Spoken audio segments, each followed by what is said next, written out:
Hello viewers, welcome to my YouTube channel.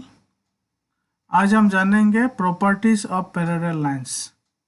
इस topic को discussion से पहले मैं आपको बताना चाहूँगा कि पिछले में कई सारे वीडियोस में आपको intersecting lines, parallel lines, transversal of the parallel lines, angle formed by the transversal of two lines, इन सभी के बारे में बताया था।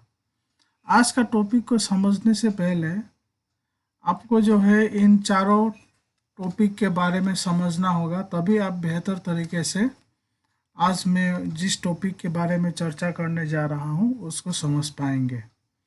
मैंने इन चारों टॉपिक्स का जो वीडियोस अपलोड किया है उसका लिंक मैंने डिस्क्रिप्शन में डाल दिया है। आप लिंक के माध्यम से वीडियो को दोबारा देख करके इसको समझ सकते हैं। तो चलिए शुरू करते हैं आज का हमारा topic, properties of parallel lines. Properties of parallel line को समझने के लिए मैं आपके सामने दो पैरेलल लाइन को ड्रॉ कर रहा हूं।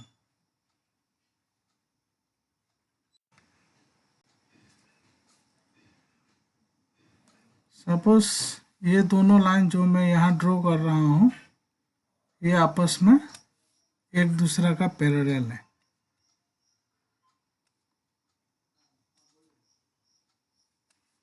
अब मैं एक ट्रांसवर्सल भी ड्रॉ करूँगा कुछ इस तरह से।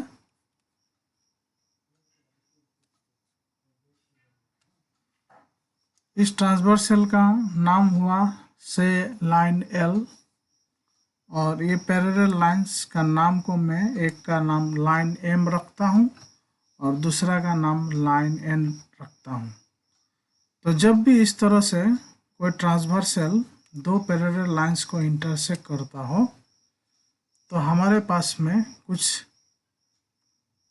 जानकारियाँ प्राप्त होता है। क्या क्या जानकारियाँ हमारे पास होगा, उसके लिए सबसे पहले हम ये भी देख लेते हैं कि जैसे कि मैंने पिछले वीडियो में बताया था कि एक ट्रांसवर्सल दो लाइन को इंटरसेक्ट करने पर 8 एंगल्स फॉर्म होता है। तो ये एक एंगल हुआ, सपोज ये एंगल 1 है, ये एंगल 2 है, ये एंगल 3 है, ये एंगल 4 है। इस एंगल को 5 मान लेते हैं, एंगल 5। इस एंगल को एंगल 6 मान लेते हैं, इस एंगल को एंगल 7 मान लेते हैं और इसको एंगल 8 मान लेते हैं। तो अगर ये दोनों लाइन आपस में पैरेलल होता हो तो जैसे कि मैंने बताया था कि ये दोनों लाइन आपस में पैरेलल है, ये हमारे पास में पहले से ही इंफॉर्मेशन प्राप्त है। Line m is parallel to line n, और दूसरा इंफॉर्मेशन ये है कि ये जो लाइन एल है ये इन दोनों पैरेलल लाइंस का ट्रांसवर्सल है। Line l is the transversal of lines m and n. गया है कि if a transversal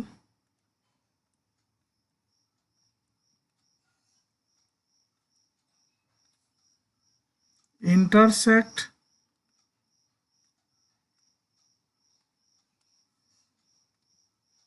two parallel lines,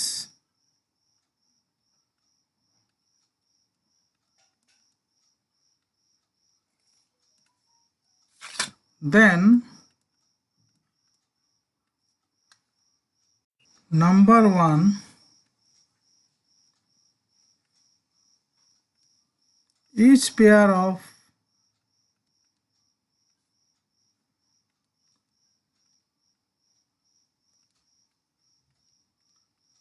corresponding angles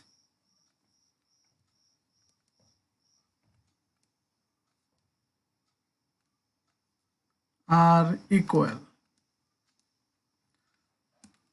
तो कहने का मतलब हुआ कि जब एक ट्रांसवर्सल दो पैरेलल लाइन को इंटरसेक्ट करता है तो जितने भी कॉरेस्पॉन्डिंग एंगल्स का पेयर्स बनता है वे सभी कॉरेस्पॉन्डिंग एंगल्स का पेयर आपस में इक्वल होता है। कॉरेस्पॉन्डिंग एंगल्स किसे कहते हैं मैंने ऑलरेडी इसका वीडियो बना रखा है, आप लिंक के द्वारा उस वीडियो को देख लीजिएगा। अब हम इसमें इसको इस तरह से लिख सकते हैं कि इसमें जो कॉरेस्पॉन्डिंग एंगल्स है तो पहला है एंगल 1 एंगल 6 फर्स्ट पेयर, दूसरा पेयर है एंगल 2 एंगल 5, तीसरा पेयर है एंगल 4 एंगल 7,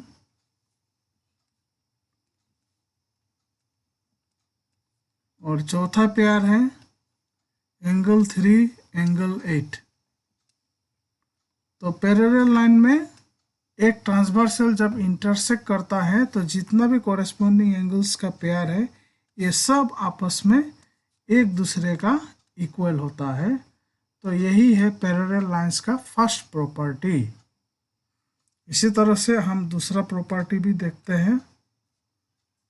ट्रांसवर्सल को जब एक दो पैरेलल लाइंस को जब एक ट्रांसवर्सल इंटरसेक्ट करता है तो ये पाया गया है कि जो ऑल्टरनेट इंटीरियर एंगल्स का पेयर है वो भी आपस में एक दूसरा का इक्वल होता है। तो हम यहाँ लिखेंगे each pair of alternate interior angles are equal।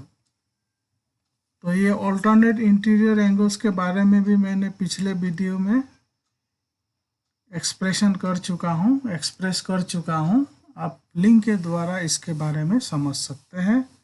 मैं यहाँ डायरेक्टली लिखता हूँ कि ऑल्टरनेट इंटीरियर एंगल्स का वो दो पेयर कौन सा है।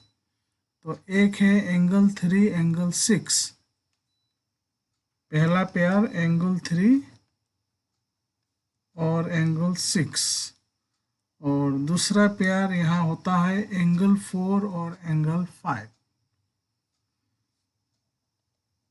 Angle 4 and angle 5। तो पैरेलल लाइन में जो है एक ट्रांसवर्सल जब इंटरसेक्ट करता है तो ऑल्टरनेट इंटीरियर एंगल्स का पेयर भी आपस में एक दूसरे का इक्वल होता है। इसी तरह से जो ऑल्टरनेट एक्सटीरियर एंगल का पेयर है वो भी आपस में इक्वल होता है। इस pair of alternate exterior angles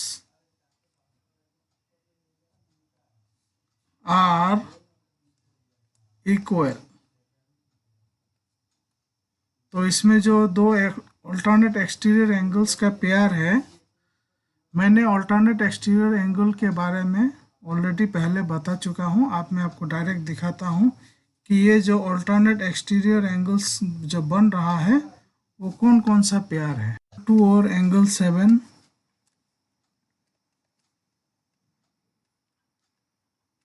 और दूसरा पेयर है एंगल 1 और एंगल 8। तो ये जो दो ऑल्टरनेट एक्सटीरियर एंगल्स का पेयर बन रहा है पैरेलल लाइंस में, ये दोनों आपस में इक्वल होता है तब जब एक ट्रांसवर्सल दो पैरेलल लाइन को इंटरसेक्ट करता है। लास्ट प्रॉपर्टी वो ये है कि the sum of consecutive interior angles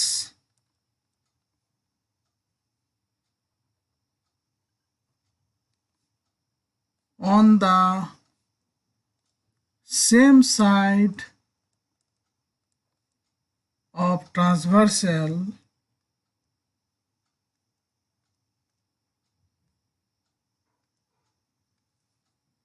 is 180 degree. तो कॉन्जिक्यूटिव इंटीरियर एंगल्स के बारे में भी मैंने आपको पिछले वीडियो में बता दिया है, आप लिंक के द्वारा इसके बारे में समझ सकते हैं। मैं सीधे आपको दिखाता हूँ डायग्राम पर कि कॉन्जिक्यूटिव इंटीरियर एंगल्स का पेयर कौन कौन सा है। एक है एंगल 3, एंगल 5, ये पहला पेयर है, एंगल 3, एंगल 5, और दूसरा पेयर है एंगल 4 एंड एंगल 6। तो इसमें कहने का मतलब ये है कि कॉन्जिक्यूटिव इंटीरियर एंगल्स का सम 180 डिग्री होता है। कब होता है? जब एक ट्रांसवर्सल दो पैरेलल लाइंस को इंटरसेक्ट करता है। तो इसके अलावा मैंने आपको ये भी बताया था पिछले एक वीडियोस में कि जब दो एंगल का सम 180 डिग्री होता है तो उन दोनों एंगल को सप्लीमेंट्री एंगल बोला जाता है और एक एंगल दूसरे एंगल का सप्लीमेंट बोला जाता है। तो इसमें मैं ये भी लिख सकता हूँ कि द कॉन्जिक्यूटिव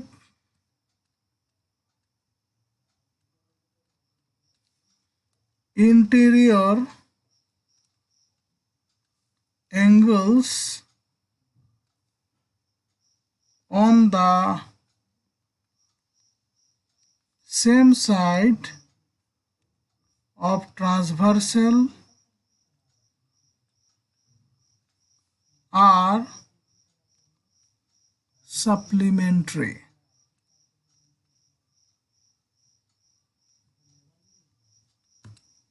तो इस तरह से मैंने 4 प्रॉपर्टीज पैरेलल लाइंस के बारे में बताया है कि जब एक ट्रांसवर्सल दो पैरेलल लाइंस को इंटरसेक्ट करता है तो उसमें हमें क्या क्या प्राप्त होता है। पहला है each pair of corresponding angles are equal, दूसरा है each pair of alternate interior angles are equal, तीसरा है each pair of alternate exterior angles are equal, और नंबर 4 चौथा है the consecutive interior angles on the same side of transversal are supplementary.